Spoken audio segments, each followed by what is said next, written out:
Hello दोस्तों, Satpura online classes में आपका स्वागत है। तो आज हम डीसी मोटर में नेक्स्ट टॉपिक पढ़ेंगे, डीसी शंट मोटर। ठीक है, डीसी मोटर में हम सीरीज मोटर पढ़ चुके हैं। ठीक है, आज अपना नेक्स्ट टॉपिक है डीसी शंट मोटर। तो सबसे पहले अगर हम डीसी शंट मोटर की डिफिनेशन समझें, है ना, इसकी परिभाषा क्या होती है। ये हमारा सर्किट डायग्राम हो गया। अब इसकी डिफिनेशन की बात करें तो डीसी शंट मोटर में जो आपकी ये शंट फील्ड वाइंडिंग होती है, आर्मेचर के और सप्लाई स्रोत के समांतर क्रम में संयोजित होती है। ठीक है, ये पैरेलल में है ना कनेक्ट। ठीक है, तो समांतर क्रम में संयोजित होती है, वो हमारी क्या कहलाती है, शंट मोटर कहलाता है। क्या कहलाता है, शंट मोटर। अतः ये जो फील्ड फ्लक्स का मान होता है, ठीक है, वो क्या होता है, स्थिर रहता है। तो क्यों स्थिर रहता है ना, अभी आगे हम बात करेंगे। ठीक है, तो परिभाषा हमारी क्लियर हो गई है ना। अब हम परिभाषा के बाद हम इसके समीकरणों के बारे में बात करते हैं। ठीक है, कि इसमें करंट का नेचर कैसा होता है ना, इसका इक्वेशन कैसा होता है, आर्मेचर करंट का इक्वेशन कैसा होता है, ठीक है, टर्मिनल वोल्टेज का इक्वेशन कैसा होता है, तो इनके टोटल समीकरणों में बात करेंगे हम। अब अगर हम यहाँ पे देखें, ये जो लोड करंट है, तो यहाँ से मुख्य धारा का मान लोड करंट है। अब ये जो मुख्य धारा है यहाँ से दो ब्रांच में जा रही है, एक ब्रांच इधर आ रहा है, एक ब्रांच इधर जा रहा है। तो आर्मेचर की तरफ, ठीक है, तो यहाँ पे जो मुख्य धारा का मान है तो IL है।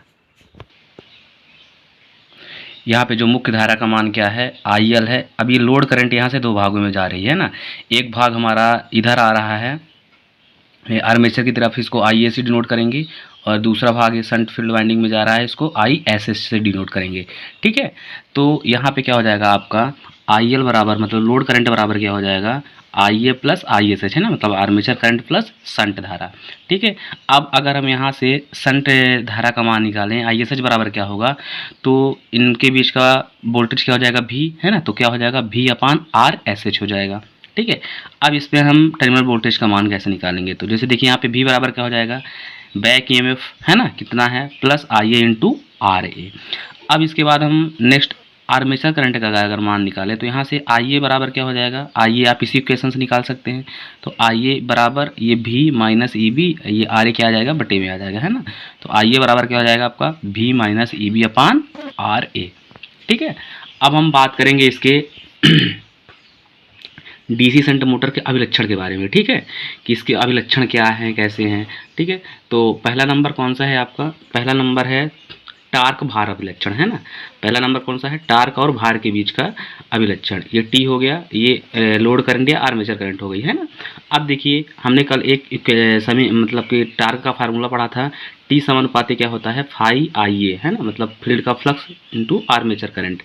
ठीक है, मतलब कि जो फील्ड का फ्लक्स होता है, आर्मेचर करंट समानुपाती होती है किसके, टार्क के। ठीक है, अब यहाँ पे होता क्या है कि जो आपकी ये डीसी शंट मोटर होती है, ठीक है, ये जो डीसी शंट मोटर होता है आपका, तो डीसी शंट मोटर में जो फील्ड के अंदर जो करंट जा रही है, उसके मान में इतना चेंजिंग नहीं हो पाता। इसीलिए इसका मतलब यह हुआ कि फील्ड का फ्लक्स क्या रहेगा आपका, स्थिर रहेगा, है ना। फील्ड का फ्लक्स क्या रहेगा आपका, स्थिर रहेगा।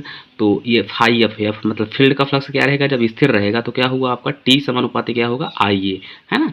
इसीलिए हमें जहाँ कांस्टेंट स्पीड होती है, ठीक है, नियत गति के लिए हम किस मोटर का प्रयोग करते हैं, अपन इस डीसी शंट मोटर का ही प्रयोग करते हैं ना। इसकी स्पीड क्या रहती है, लगभग स्थिर रहती है। ठीक है, अब ये जो स्टार्टिंग करंट होती है तो डेढ़ गुना होती है किसके, पूर्ण भार धारा के, है ना। तो कल जैसे क्या हुआ था, सीरीज मोटर में क्या हुआ था कि डीसी शंट मोटर में वर्ग हुआ था, ठीक है, लेकिन यहाँ पे क्या हो रहा, वहाँ पे कितनी वैल्यू आई थी, 2.25 समथिंग आई थी, है ना। तो यहाँ पे क्या हो जाएगा, TA बराबर क्या हो जाएगा आपका 1.5, है ना। इसीलिए जो स्थिर गति होती है वहाँ पर हम किस मोटर का प्रयोग करते हैं, इसी डीसी शंट मोटर का प्रयोग करते हैं। ठीक है, अब जैसे दूसरा विलक्षण हमारा क्या है, गति और भार के बीच का विलक्षण। अब बैक EB बराबर क्या होता है आपका, 5ZN P/60 इंटू A। ठीक है, अब जब हम मशीनिंग की डिजाइनिंग करते हैं, तो जैसे समांतर पथों की संख्या, ठीक है, और क्या कहते हैं चालकों की संख्या, ये स्पीड, इनको हम क्या कर देते हैं, डिजाइनिंग करते समय फिक्स कर देते हैं, है ना। अब बचा क्या गया आपका, तो बचा EB बराबर फाई N, है ना। अब N समानुपाती क्या हो जाएगा, EB/फाई। तो मतलब ये जो स्पीड होती है ना, ठीक है, ये जो मोटर की स्पीड होती है, तो बैक EMF फिर तो क्या होता ही है, समानुपाती होती है, लेकिन फ्लक्स की क्या होती है, व्युत्क्रमानुपाती होता है ना। लेकिन डीसी मोटर में जो हमारा फ्लक्स होता है, फील्ड का फ्लक्स होता है, तो क्या रहता है, स्थिर रहता है। इसी कारण इस मोटर की स्पीड क्या रहती है, लगभग स्थिर रहती है ना। तो ये जो हमारी स्पीड रहेगी तो केवल किस पर डिपेंड करती है, बैक ईएमएफ पर डिपेंड करती है, ठीक है। अब देखिए फिर तीसरा नंबर अपना कौन सा होता है, टार्क और गति के बीच का विलक्षण, है ना, टार्क और गति के बीच का विलक्षण। अब देखिए तो टार्क, ये आपकी स्पीड हो गई, ये टार्क हो गया है ना, इन दोनों के बीच का विलक्षण क्या है, तो भार बढ़ने पर इस मोटर का टार्क क्या होगा, बढ़ेगा, लेकिन गति क्या रहेगी, स्थिर रहेगी, है ना।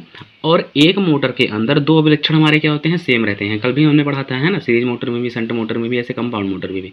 जो एक मोटर होता है तो एक मोटर के अंदर जो तीन अभिलक्षण होते हैं उसमें दो अभिलक्षण क्या रहते हैं, सेम रहते हैं। कौन कौन से, गति और भार के बीच का, टार्क और गति के बीच का, है ना। तो मतलब जो डायग्राम हमारा सेम गति और भार के अभिलक्षण का बनेगा वही हमारा डायग्राम टार्क और गति के बीच का बनेगा, ठीक है। अब जैसे थोड़ा हम इसके डिटेल्स में बात कर लेते हैं ना। इस मोटर का जो स्टार्टिंग टार्क होता है तो क्या होता है, लो होता है ना। इस मोटर का जो स्टार्टिंग टार्क होता है तो क्या होता है, लो होगा। इसको इसीलिए हमें भार पे स्टार्ट नहीं करना चाहिए, ठीक है। जो आपका सीरीज मोटर होता है उसको हमेशा भार से करेक्ट करना चाहिए, भार पर ही स्टार्ट करना चाहिए। लेकिन जो शंट मोटर होता है तो इसको भार पर स्टार्ट नहीं करना चाहिए, और गति में परिवर्तन क्या होगा, कम होगा, है ना। अब यहाँ से ऐसे भी क्वेश्चन आते हैं हमारे कि जैसे जो डीसी शंट मोटर होती है, ठीक है, तो उसकी प्रारंभ में अगर शंट ओपन हो गई तो क्या होगा, है ना, अगर चलते समय ओपन हो गया तो क्या होगा, ठीक है। तो जैसे अगर हमारा डीसी शंट मोटर है, अब प्रारंभ में उसकी शंट फील्ड वाइंडिंग ओपन हो जाती है तो हमारी मोटर क्या होगी, स्टार्ट ही नहीं होगी। लेकिन अगर चलते समय अगर डीसी शंट मोटर की फील्ड वाइंडिंग ओपन हो जाती है तो मोटर की गति क्या हो जाएगी, बहुत बढ़ जाएगी, है ना, स्पीड बढ़ जाएगी उसकी, ठीक। अब नेक्स्ट हम पढ़ेंगे कि ये जो आपका डीसी शंट मोटर होता है इसका यूज क्या क्या है, ठीक है। तो ये जो शून्य भार पर क्या होता है, स्थिर गति देती है ना। तो इसका उपयोग हम एमजी सेट मतलब मोटर जनरेटर सेट में, ग्राइंडर में, पॉलिशर का मतलब क्या हुआ, जो पॉलिश करने वाली मशीनें होती हैं, ठीक है, प्रिंटिंग प्रेस में, लेथ मशीन, है ना, मशीनिंग टूल्स में इत्यादि स्थानों में हम क्या करते हैं, इस मशीन का प्रयोग, इस मोटर का प्रयोग करते हैं, ठीक है। किसका, डीसी शंट मोटर का, ठीक है। इसलिए कभी कभी एग्जाम में यूज भी पूछ लेता है ना। अब आगे हम पढ़ेंगे डीसी कंपाउंड मोटर के बारे में, फिर डीसी कंपाउंड मोटर के कितने प्रकार होते हैं, ठीक है। थैंक यू दोस्तों।